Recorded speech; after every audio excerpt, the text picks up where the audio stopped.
kawan-kawan.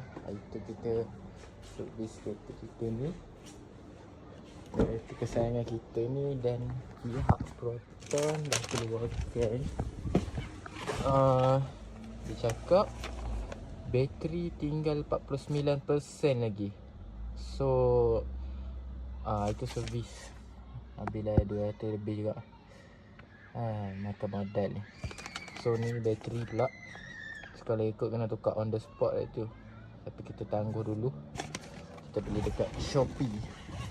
So terpaksa tukar sebab takut nanti kereta ni tak boleh start tiba-tiba kan. Oh, ni bateri ni dah sampai, beli dari Shopee. Jom kita pasang. Makan modal. Servis 200 lebih, 300, dekat 300. Bateri dekat 180. Tu untuk pertukaran bateri ni kita buat dalam keadaan enjin dihidupkan, sebab aku tak nak setting Android player ni.